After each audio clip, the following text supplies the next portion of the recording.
Dua pemain bajul ijo disorot bonek di Instagram Persebaya. Minta lakukan evaluasi dan singgung status. Jelang melawan Borneo FC di laga pekan kelima Liga 1 2022, Jumat 19 Agustus 2022 mendatang, bonek menyorot dua pemain bajul ijo lewat kolom komentar Instagram Persebaya. Komentar bonek di Instagram Persebaya Surabaya menyorot dua pemain muda yang dianggap tidak kunjung mengeluarkan skill terbaik mereka. Bahkan, bonek menilai kedua pemain itu harus segera dilakukan evaluasi dan tak harus selalu dimainkan lantaran statusnya.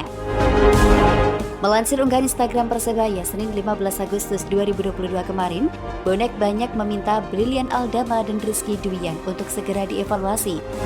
Mereka menilai rekor keduanya selama laga Persebaya Surabaya cukup buruk. Evaluasi Brilliant Aldama, Rizky Duyan, jangan mentang-mentang pemain binaan dimainkan terus. Track record buruk masih aja dipasang. Makin ngawur Aji, ucap netizen di kolom komentar unggahan Instagram Persebaya.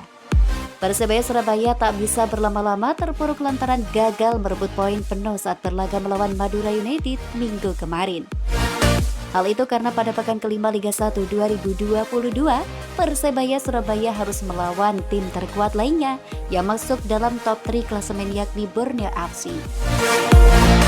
Untuk diketahui, Persebaya Surabaya memiliki catatan buruk saat berhadapan dengan Borneo FC di beberapa pertandingan. Di Liga 1 musim lalu, pasukan Aji Santoso tunduk 2 kali dengan skor 1-2 dan 3-1. Posisi Persebaya makin tak diuntungkan melihat performa Borneo FC di awal musim yang makin gacor. Tim besutan Milomir Selslija itu mencatatkan 3 kali menang dan 1 kali kalah.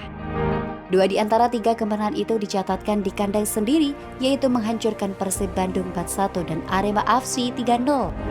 Sementara Borneo FC yang jago di kandang, Persebaya Surabaya justru melempem saat tandang.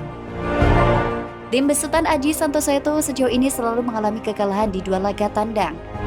Kekalahan itu didapatkan saat tunduk 1-0 melawan Persikabo 1973 dan Bayangkara FC. Sesuai jadwal Liga 1 2022, Persebaya Surabaya akan menantang tuan rumah Borneo FC pada Jumat 19 Agustus 2022 pukul 16 waktu Indonesia Barat.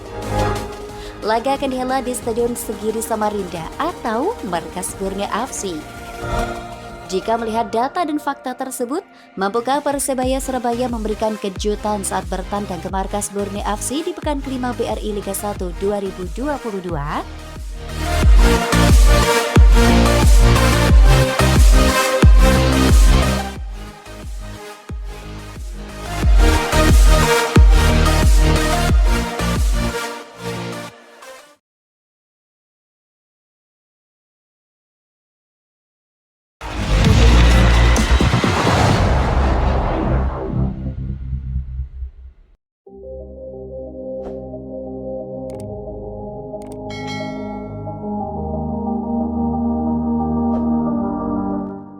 Bos Persebaya Azrul Ananda ungkap bajul ijo punya 2 masalah yang harus dibenahi Aji Santoso.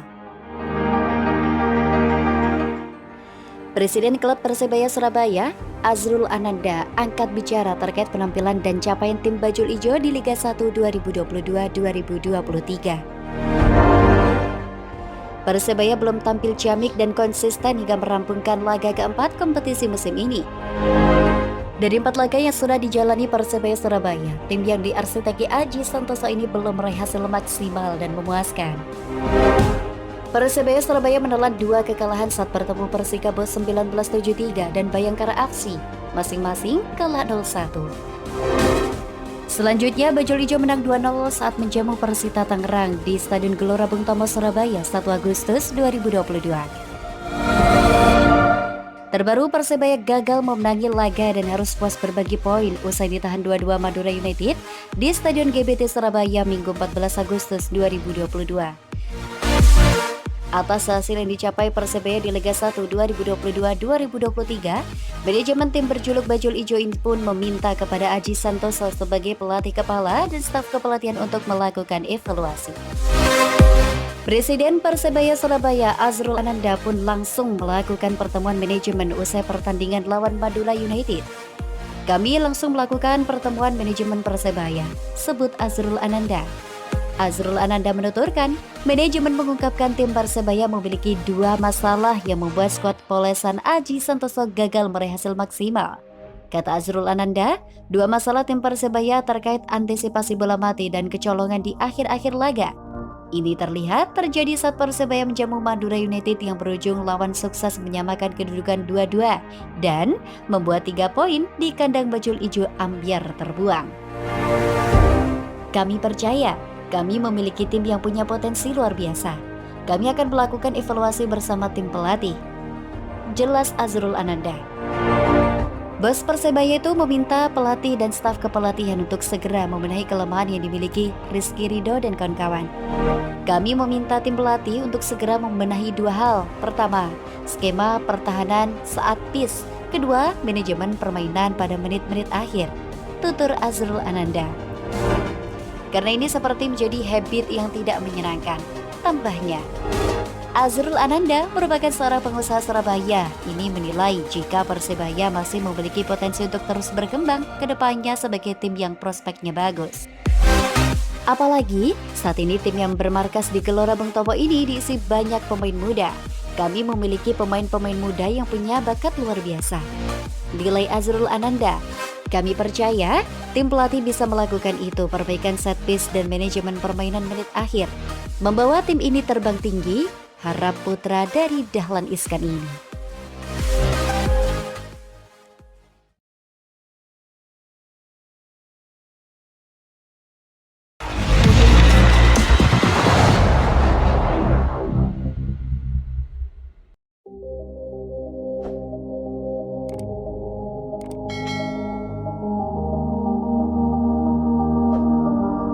Bonek dukung Persebaya Surabaya protes keputusan kontroversial wasit Mansur di Derby Suramadu.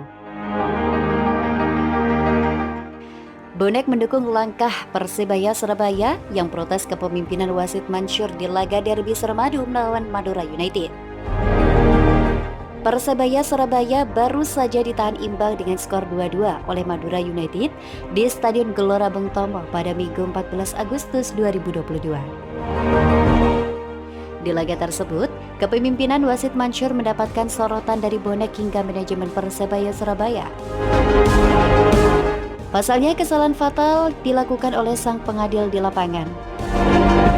Salah satu sejumlah kesalahan fatal yang dilakukan oleh wasit Mansur adalah saat menganulir gol ketiga Persebaya yang dicetak oleh Silvio Junior pada menit ke-53. Gol tersebut dianulir akibat wasit menduga ada pelanggaran yang dilakukan oleh Lelis terhadap Kerberson dalam proses terjadinya gol. Padahal terlihat di tayangan ulang, justru Kerberson yang menarik jersey milik Leo Lelis sehingga ada adu fisik antar keduanya di dalam kotak penalti. Kesalahan wasit itu pun harus dibayar mahal oleh Persebaya Surabaya. Ini setelah tim besutan Aji Santoso tak mampu mempertahankan keunggulan 2-1 dan kebobolan di menit-menit akhir lewat sundulan Kerberson. Kerugian akibat kehilangan 3 poin membuat manajemen Persebaya Surabaya pun memprotes keputusan wasit. Hal itu diketahui dari unggahan terbaru Instagram Persebaya Surabaya. Wasit melakukan beberapa kesalahan fatal yang sangat merugikan Persebaya dalam matchday keempat melawan Madura United. Sebelum gol pertama tim tamu, asisten wasit 2 sudah mengangkat bendera tanda bola keluar dan tendangan gawang. Namun wasit tengah menyatakan bola hidup. Jelas bola memang keluar. Kesalahan lainnya, Persebaya seharusnya mencetak gol ketiga melalui tandukan Silvio Junior. Namun wasit Mansur menyatakan Leo Lelis melakukan pelanggaran terhadap tayangan video jelas menunjukkan Kerberson yang malah menarik kaos Lelis. Wasit berada dalam posisi sangat dekat, sangat disayangkan salah mengambil keputusan. Menindaklanjuti 2 kesalahan fatal itu, manajemen Persebaya akan mengirimkan surat kepada PT LIB menuntut evaluasi kinerja wasit. Itu tidak mengubah skor, namun tetap dilakukan demi perbaikan kinerja wasit. BRI Liga 1 2022-2023 sudah memasuki pekan keempat. Namun setiap pekan selalu terjadi kontroversi keputusan wasit di banyak pertandingan. tulis akun resmi Instagram Persebaya Surabaya. Langkah dari Persebaya Surabaya itu pun mendapat dukungan positif dari bonek.